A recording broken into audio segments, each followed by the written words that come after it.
саламатсыздарбы? Урматтуу Калыстар тобу жана жалпы катышуучулар.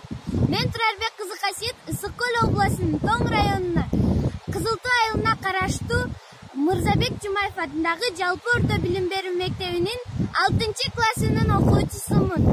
Конкурстун темасы Ысык Көл. Ысык Көлдүн пайда болушу мына ушул уламышта айтылган. Байыркы бир ачуулуу жана байлыгына чиренген хан бир керейдин сулуу кыз бар экенин угуп, аны аялдыкка алмак болот. Кыз ага макул болбойт. Мен башканы сүйөм дейт. Бирок хан аны күчкө салып аялдыкка алууга мажбур болот. Бирок кыз мен сага эч качан турмушка тийбейм жана аялың болбойм деп терезеден секирип кетет. Мына ошондо кыз терезеден секирип кеткенде хандын бай шаарын суу каптап, жер астынан суу чачырап чыгат. Мына ушул суу Ысык Көл деп аталат. Бул уламыш чындыкпы, бирок байыркы усундардын шаары мына ушул Ысык Көлдүн түбүндө табылган.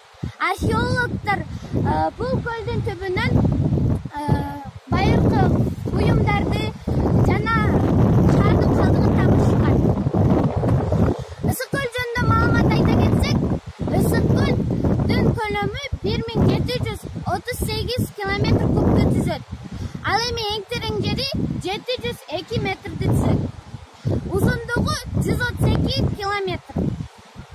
Ысык Көлгө көптөгөн адамдар эс алууга келишет. Анткени Ысык Көл өтө пайдалуу көл болгондуктан көп адамдар дүйнө жүзүнөн туристтер келишет.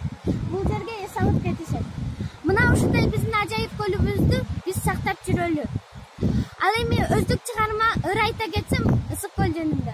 Ысык Көл. Ата бабам сыйлап келген Ысык Көл, мээримине бөлөп келген ыйык көл. Аталардай, бабалардай биз аны